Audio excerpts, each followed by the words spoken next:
Hi, உங்களுடன் பேசிக்கொண்டிருப்பது உங்கள் கனிமொழி. வாங்க வீடியோக்குள்ளே போகலாம். இன்றைக்கி நம்ம என்ன பார்க்க போகிறோம் அப்படின்னா தென்னை தோப்பு தான். ஃபுல் அண்ட் ஃபுல் தென்னை தோப்பு தான். இது வந்துட்டு கிராமத்தில் இருக்கிறவங்களுக்கோ நகரத்தில் இருக்கிறவங்களோ ஏன் ஃபாரினில் இருக்கிறவங்க கூட தென்னை மரத்தை பற்றி தெரியும். ஸோ இது எதுக்கெல்லாம் பயன்படுது, எப்படி பயன்படுத்துகிறாங்கிறதும் எல்லாருக்குமே தெரியும். நான் என்ன சொல்ல போகிறேன் புதுசாக அப்படின்னா, இதில் வந்துட்டு ஒரு நோய்க்கு வந்து இதுதான் மருந்து, இந்த தென்னை மரம். அது என்ன நோய்க்கு மருந்து? தென்னை மரத்துக்கு வைக்கிற உரமே தென்னை மரத்துக்கு ஆபத்து, ஓகேவா? இது தெரியாது. அது என்ன உரம், எப்படி வைத்தா ஆபத்து அப்படிங்கிறத பற்றி தான் சொல்ல போகிறோம். லாஸ்ட் எண்டில் தான் சொல்லுவேன்.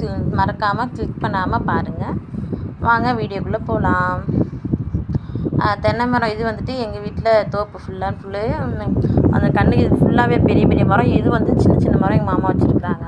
இப்போ எங்கள் வீட்டுக்கார் வந்து தண்ணி அரைச்சிட்டு இருக்கிறாரு ஃபுல்லாக. இப்போ தான் நல்லா வளர்ந்து வருது. மற்ற தென்னை மரம்லாம் நல்லா இளநீ காயெல்லாம் காய்ச்சிருக்கு. இளநீலாம் நல்லா இப்போ கூட கொஞ்சம் விற்று அந்த தேங்காய்லாம்.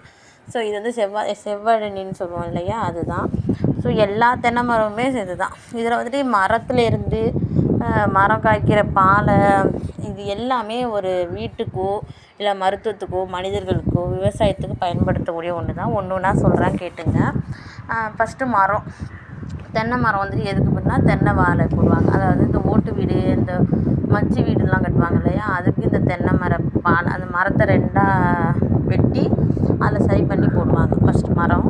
அதுக்கப்புறம் வேறு எதுக்கு பயன்படுத்துகிறாங்க அப்படின்னா, அது ஒன்றும் இல்லை, அது வந்து இந்த உரமாக பயன்படுத்துகிறாங்க. மற்ற இதுக்கெல்லாம் மற்ற மரத்துலலாம் பொட்டு வச்சா அது உரமாக போய்டும் அந்த வேரெல்லாம், அவ்வளோதான். அதுக்கப்புறம் பாலை, அதாவது கீற்று வந்து எல்லாருமே வீடு கட்டுறதுக்கு தேவைப்படும். அப்புறம் ஒருத்தவங்க இறந்தாலும் அந்த கீற்று தான் பண்ணுவாங்கிறது தெரியும். ஸோ அப்புறம் வந்துட்டு வீடு க்ளீன் பண்ணுறதுக்கு வார்கோல் இருக்கு இல்லையா, அதுவும் இந்த இதுலேருந்து தான் தயாரிக்கிறாங்க. இது மட்டும் இல்லாமல் பாலைங்கிறது வந்து முதல் பாலை, அந்த தென்னை மரம் வளர்ந்து முதல் பாலை வந்துட்டு, அதாவது இந்த கிராமத்துலலாம் ஏஜ் அட்டன் பண்ணிட்டு குழந்தைனா ஒரு இது பண்ணுவாங்கள்ல பெண்கள், அதே மாதிரி தான் தென்னை மரம் பாலை விட்டுனா சாமி கும்பிடுவாங்க வச்சு முதல் பாலைக்கு. அந்த பாலையில் உள்ள குருத்து தான் அவ்வளோ ஒரு நன்மை அளிக்கக்கூடிய ஒன்று. அது யாருமே மோஸ்ட்லி சாப்பிட மாட்டாங்க, அதை விரும்பி சாப்பிட மாட்டாங்க. அது என்னென்னா, பெண்களுக்குள்ளே வந்து யுட்ரஸான பிரச்சனை அனைத்தும் தீர்க்கக்கூடியது இந்த தென்னங்கீத்து தான். இந்த தென்னங்குருத்து வந்துட்டு எப்படிலாம் கடையில் வைக்கலாம், இல்லை நம்மளே அது விற்றுட்டு அது நைஸாக தான் இருக்கும், சின்னதாக ஒயிட் கலரில். அது சாப்பிட்டு தான் ரொம்ப நல்லது உடம்புக்கு, குளிர்ச்சி. அப்புறம் தேங்காய் சம்மந்தமானது எல்லாமே குழந்தைங்கள்லேருந்து பெரியவங்க வரையிலும் சாப்பிடலாம். அதுவும் தேங்காய் பால் வந்து பசும்பாலை விட தேங்காய் பால் தாய்ப்பாலுக்கு ஈக்குவலானது தேங்காய் பாலுங்கிறது எல்லாருக்குமே தெரிஞ்ச உண்டு. ஸோ அதுவும் சாப்பிட்லாம். தேங்காய், இளநீ, அதுவும் இந்த அடிக்கிற வெயிலுக்கு இளநீ சொல்லவே வேணாம். அவ்வளோ மினரல்ஸ், அவ்வளோ யுட்ரஸ் சம்மந்தமான பிரச்சனைக்கு எல்லாமே இளநீ குடிக்கலாம். இளநீல வந்து சோடியம், பாஸ்பரஸ், பொட்டாசியம், மினரல்ஸ்ன்னு சொல்லிட்டு நிறைய சத்து நிறையாவே இருக்குது. அது வந்து குளிர்ச்சி தரக்கூடியதுனால எல்லாருமே சாப்பிடலாம். கொஞ்சம் சீரியஸாக இருக்கிறவங்க, ரொம்ப ஆஸ்துமா பேஷண்ட்டாக இருக்கிறவங்களாம் சாப்பிடலாம். மற்றபடி எல்லாருமே சாப்பிடலாம்.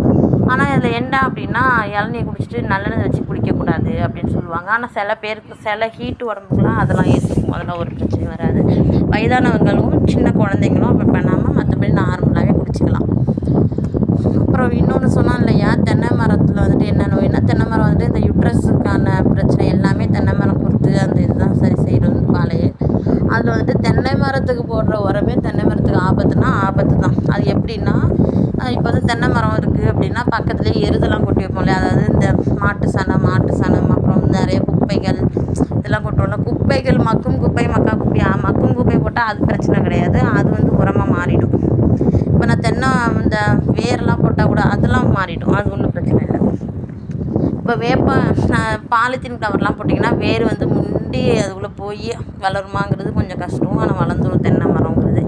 இது என்ன ஆபத்துனா, இப்போ அதாவது மாட்டு சாணம்லாம் கொட்டுறோம் இல்லையா, அது ஊறி ரொம்ப நாள் கடந்து மழை பெஞ்சதுக்கப்புறம் ஒரு புழு வைக்கும் கருப்பு கலரில். அது வந்து தென்னை காண்டாமிருகம் அப்படின்னு சொல்கிறாங்க, தென்னை மரத்துக்கான காண்டாமிருகம் புழு அப்படின்னு சொல்கிறாங்க. அந்த புழு வந்து அந்த எருதுலேருந்து தான் உருவாகுது. அந்த எருதுலேருந்து உருவாகி தான் அந்த தென்னை மரத்தை அடியோடு அழிக்கக்கூடிய தன்மை அந்த வண்டுக்கு இருக்குது. அந்த வண்டு வந்து கருப்பு கலரில் சின்னதாக இருக்கும். அது துளை போடாது. எங்கெல்லாம் துளை போடணும்னா நடுப்பாகத்தில் துளை போடாது, அந்த வேர் அப்புறம் மேலே குருத்து வர இடம், அந்த மாதிரி இடமா பார்த்தா துளை போட்டு அந்த மரத்தை வந்துட்டு நல்லா வளர்ச்சி அடையாமையும் வச்சுருக்கும். இல்லைனா சில மரம் பட்டு போயிடும். அது அப்புறம் வேஸ்ட்டு வெட்டுறது. அது வந்து அப்படி அந்த புழு வந்து அரிச்சிடுச்சுன்னா அது வீட்டுக்கும் யூஸ் ஆகாது, எதுக்குமே யூஸ் ஆகாது. அந்த கீற்று கூட அப்படியே சுருங்கி ஒரு மாதிரியாக சுருளை வந்த மாதிரி இருக்கும். அதனால அந்த எருதை வந்து பக்கத்தில் கொட்டாதீங்க. மற்றபடி எருதே கொட்டாதீங்க தென்னை மரத்துக்கு. வேறு ஏதாவது இலைகள் பூச்சி மற்ற ஏதாவது இயற்கையாக இல்லாமல் செயற்கையாக கூட இந்த வேப்பெண்ணெய் அந்த மாதிரி அடிக்கலாம். ஆனால் எருது மட்டும் மாட்டு சாணம் ஆட்டு சாணத்தை மட்டும் பக்கத்தில் கொட்டி வைக்காதீங்க. அதுதான், மற்றபடிலாம் ஒன்றும் இல்லை. இது வந்துட்டு நாங்கள் வரிசைலாம் வச்சுருக்கோம். ஏன்னா பெரிய பெரிய மரம்லாம் இருக்குது தென்னை மரம். அது இல்லாமல் இது வந்து வரிசைலாம் இருக்குது. இது கொஞ்சம் நல்லா இந்த பதியம் போடுவோம் இல்லையா, அதை அப்படியே வச்சுட்டாங்க எங்கள் மாமா. அப்புறம் பெருசானதுக்கப்புறம் இன்னொரு கொல்லையில் கொண்டு போய் நாங்கள் வச்சுருவோம். இப்போ தான் கொஞ்சம் நல்லா பெருசாக ஒரு 5-6 கீற்று விட்டு நல்லா வந்திருக்கு. தண்ணி அரைச்சிட்ருக்குறாங்க. ஸோ இது இல்லாமல் வேறு ஏதாவது தென்னை மரத்தை பற்றி தெரியணும் அப்படின்னா கீழே கமெண்ட் பண்ணுங்கள். நான் அதை பற்றி டீப்பாக சொல்கிறேன். தேங்க்யூ, பாய்.